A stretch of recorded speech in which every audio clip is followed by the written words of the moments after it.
that in the Young Bucks book, they said I was last to the signing, because that's a big thing. Some of the AEW defenders who don't realize they're turning people off to their product more than they're turning people on. That's one of the things that people always cite. Oh, he was last. He wasn't that big a deal to the origin.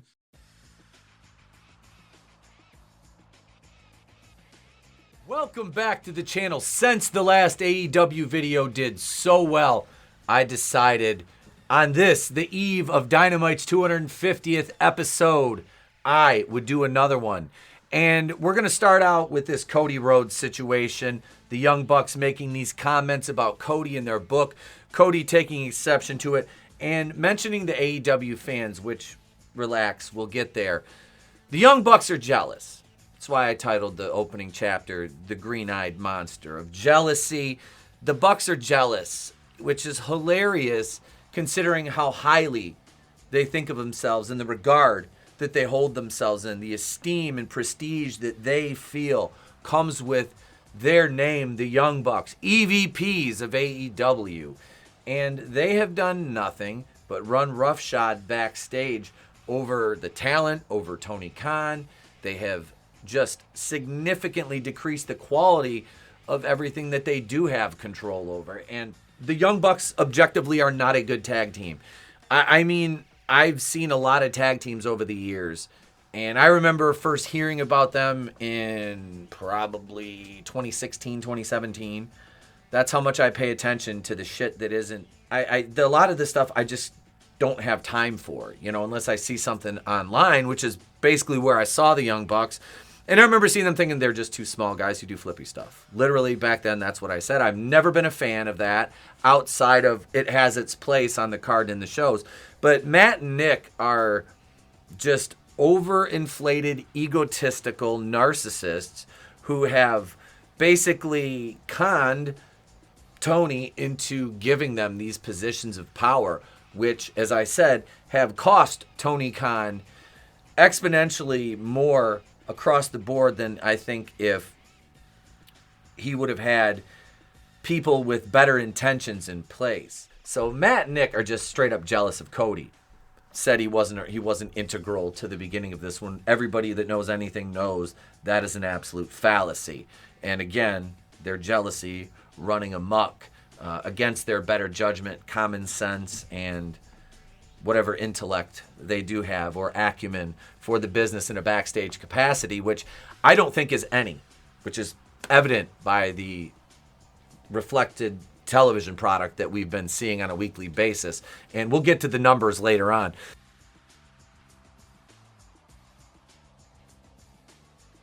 AEW is run top down by adult children because Tony Khan conducts himself as such, a petulant child, thusly allowing the Young Bucks to do the exact same things, which is antithetical to a successful business model, considering they're your EVPs.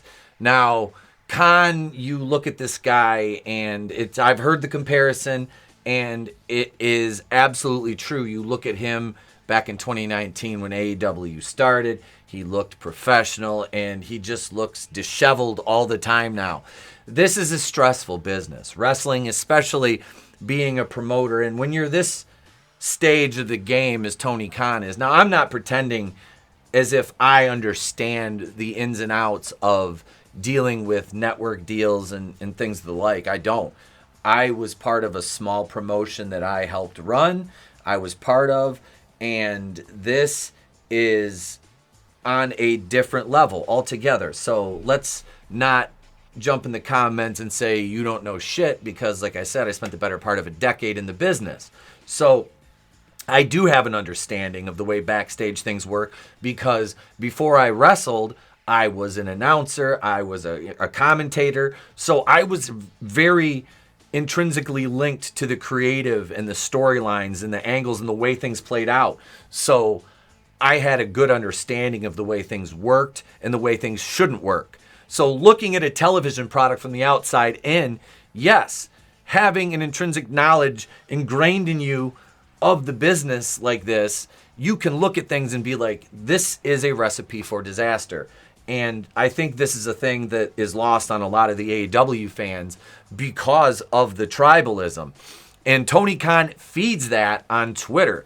And he feeds that in his media scrums. And he feeds that with what he allows his talent to say and do, to take shots and fire them across the nose of the iceberg or that is going to inevitably sink your ship, and that is WWE. Now, I don't want that to happen because I want competition. There needs to be another alternative, and God love TNA. TNA is not that. WWE does have a working relationship with them now, which they're going to use as a talent farm, and that's fine because it's going to give more workers an opportunity to get to the next level. It's kind of like Ohio Valley, even though they have NXT now. Ohio Valley, you get, you get established. So going from the Indies to Impact to NXT and then to the main show, it's a long journey. So I give all these folks credit for that, and that's Impact has managed to hang around for over 20 years now. Yeah, over 20 years now. TNA, or Impact as it were, has been around. And they've had their highs and lows. AEW could very well be a successful brand. But like I said, you have a weak man that is with no testicular fortitude. And this is the kind of guy that runs your company. This is the kind of man that claims he fears for his life during the CM Punk Jack Perry altercation, which we saw the video. And if anyone in that situation actually feared for their life, then that speaks volumes about who you are as a man. I mean, I've been in fights. I've been in scrums. I've been in shit like that backstage. And maybe one day I'll tell some stories about some of that shit that I haven't told yet. So this is a mess backstage, and the Boy King isn't doing his own brand any favors by acting as if he's not the man that's a billionaire in charge of a professional wrestling company with national television exposure, worldwide exposure, as it were. A pay-per-view in Wembley Stadium in London that last year drew a crowd that would rival WWE's largest main event if it were only one night. So, that being said, and don't think I'm just you AEW fanboys out there, and I'm not talking about AEW fans that just like AEW. I'm talking about the tribalist AEW cult members that sit there and sippeth of the cup of Khan that's filled with nothing but the Kool-Aid that's made of hollow promises and processed sugar, which is exactly what the Young Bucks drink, and it's coming right from the man on top, and that's Tony Khan, because Tony Khan has shown the Emperor has no clothes, and he doesn't know what he's doing, and he's a frightened little man. And I know there's a lot of people that are going to hate me for saying that, but it's the absolute truth. Unless I'm completely off base, which I don't think I am, this guy has lost the plot. And it's very sad because AEW had, and still has, a lot of promise, but things have to change for this to be a successful brand that's going to make money, draw a consistent audience, and up their house shows and arena shows attendance to where they don't have to block off so much of the arena because nobody's there, but we'll get to that.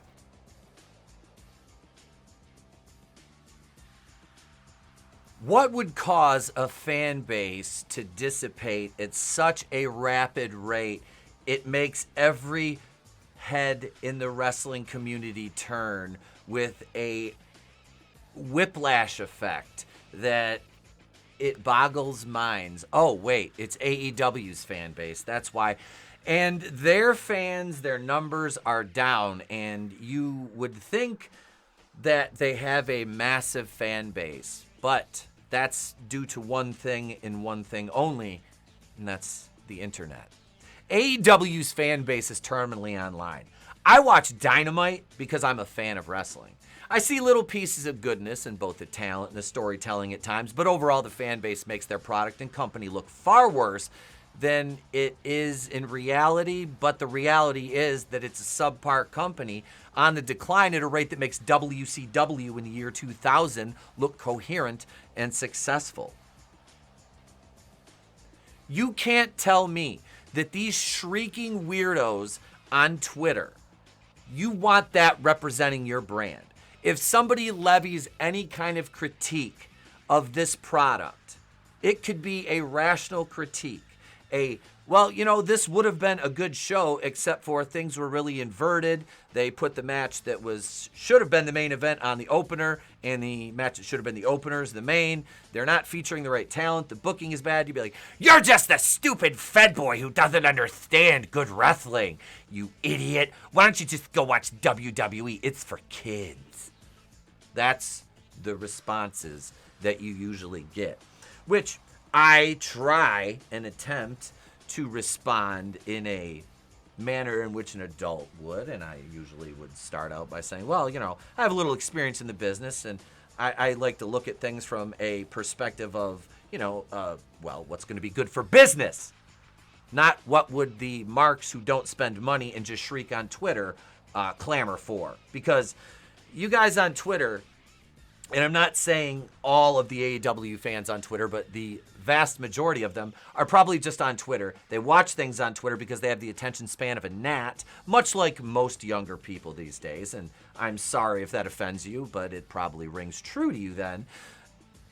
But you can't rely on the Twitter crowd to spend money. They're on Twitter shrieking because it's free to do so. They're not paying your exorbitant rates for tickets or pay-per-view buys and then complaining. They're watching things on Twitter and then complaining.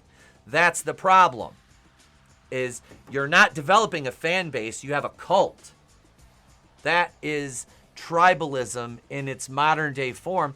And I used to be against this, but now I'm just like, no, let's go ahead and we'll do this. That way we can pick out who the actual fans are and who the people are who just are bandwagon jumpers that want something to shriek about, because that's what it seems like most of these people are. And you can't sit here and denigrate somebody and call them tell them they're not a wrestling fan because they don't know who some obscure 40-something-year-old wrestler is from New Japan or CMLL, because nobody on the large scale in the US watches most of that shit. And I'm not calling it shit as a product, but I'm saying it's obscure and only the most hardcore of hardcore fans watch that, and that's not going to be successful mainstream in the US, as evidenced by everything that Tony Khan has done to try to do that, to please one man and one man only.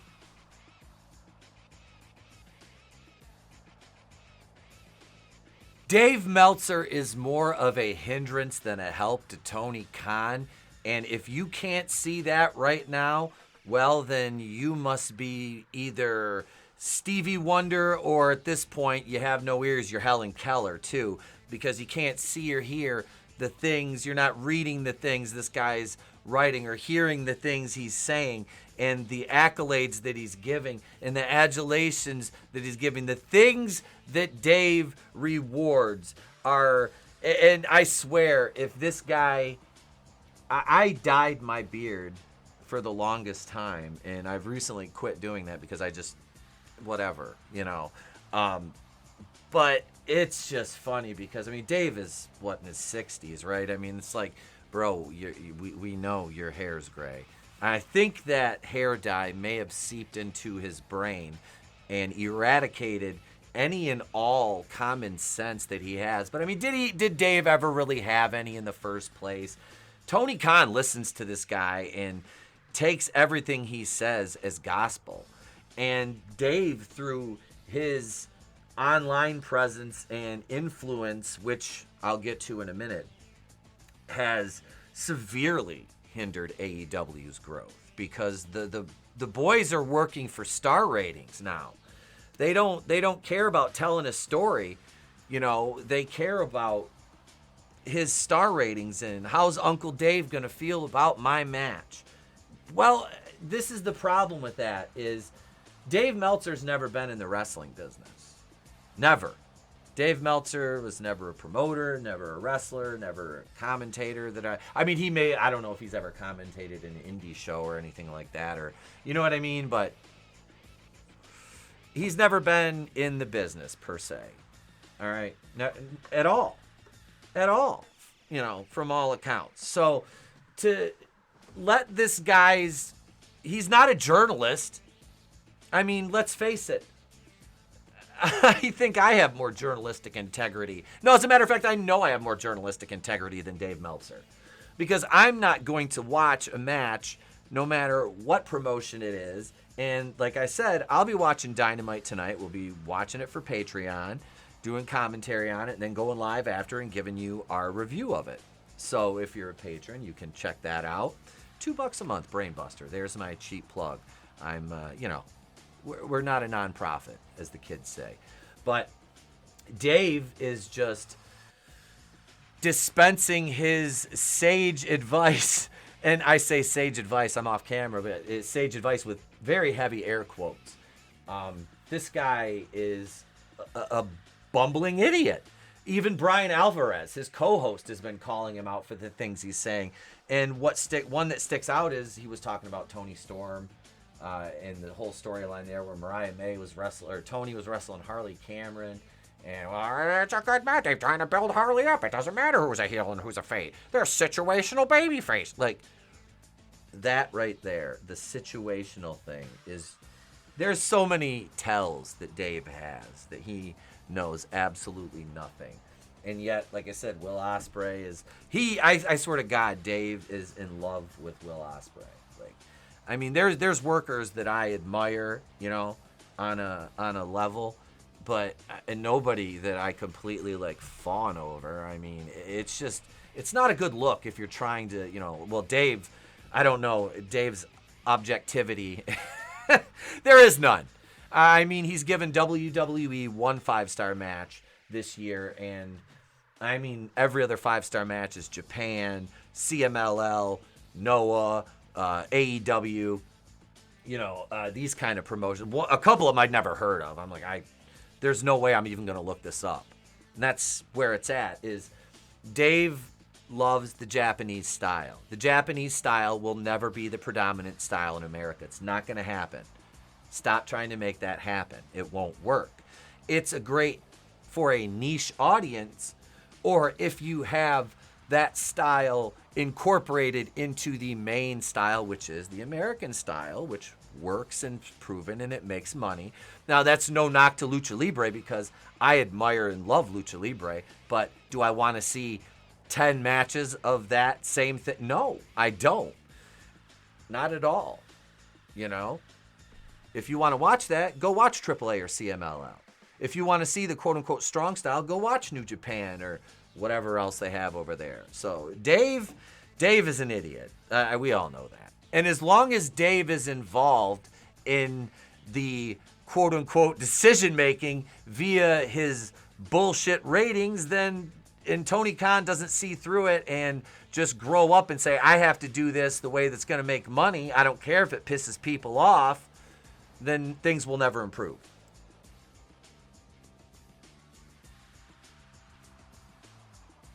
And this is the last part of the video, I promise. This is it. We're going to talk talent. I'm going to run through a list of names from AEW and then WWE. You tell me which side has more recognizable names, okay? AEW first. MJF, Swerve Strickland, Will Ospreay, Jon Moxley, the Young Bucks, Okada, Cody, Bryan Danielson, The Acclaimed, the Bang Bang Scissor Gang, Samoa Joe, Hook, Mark Briscoe, Tony Storm, Mariah May, Britt Baker, Willow Nightingale, Chris Statlander, Daniel Garcia, and Darby Allin. How many casual wrestling fans are going to know a lot of those people, okay? Objectively, you're going to know Tony Storm, Samoa Joe, Chris Jericho, Bryan Danielson, probably Jon Moxley, MJF, and Swerve, okay? That is 7 out of 20 names. Now, there's more people because we have a few tag teams there. But so we'll say 7 out of 20 on there, okay? Now we'll go over to the WWE side, and I'll read you a list of the same names, not the same names, but the same, about roundabout number of names. Cody Rhodes, Damian Priest, Gunther, CM Punk, Drew McIntyre, Braun Breaker, Braun Strowman, Sami Zayn, Ilya Dragunov, Finn Balor and JD McDonough, The Judgment Day, DIY Johnny Gargano and Tommaso Ciampa, Jey Uso, LA Knight, Logan Paul, Chad Gable, The Wyatt Six, Rhea Ripley, Liv Morgan, Tiffany Stratton, Nia Jax, Bayley, Chelsea Green. Okay, we'll throw her in there too. So we'll run through that list real quick, and I'll point them out to you. Cody Rhodes, Damian Priest, Gunther, CM Punk, yes. Drew McIntyre, Braun Breaker, yes, because people are Steiner fans. They know this kid. Strowman, he's been around for a long time. Everybody knows Strowman. Sami Zayn, I don't like him, but very recognizable.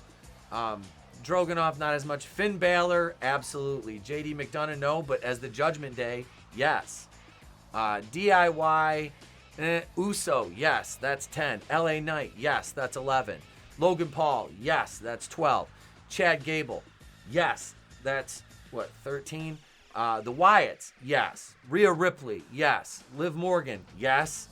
Tiffany Stratton, now, yeah. Bayley, definitely. Chelsea Green, maybe. Do you get the point where I'm going with this? The more recognizable talent is on WWE's side. They do more to promote that talent than AEW does. So therein lies the problem with AEW. You're promoting talent that nobody knows. And that's not the problem. The problem is you're not doing enough to properly build them. And I forgot somebody from AEW who's probably one of my favorites, and that's Brian Cage. That's how well he's used over there. He slipped my mind. One of the best pure wrestlers they have on that roster. The best aesthetically, who looks like a star, one of the absolute best, up there with MJF and Swerve. So this is the root of the problem. You have unknowns, and you're not doing enough to get them over with an act or build an audience of any kind. That's it, gang. I want to know your thoughts in the comments on the things that I've said today.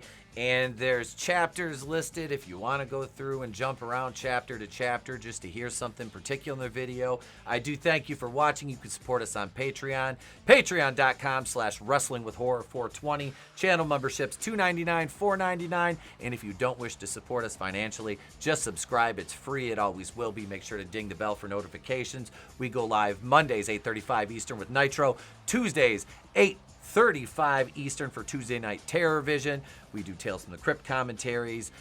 We are going to have our Dynamite review stream Wednesday nights, 10:05 Eastern, to review the show. So much more videos, guys. Thank you so much for tuning in. I'm Etep from Wrestling with Horror. Remember, it's always better to burn out than fade away.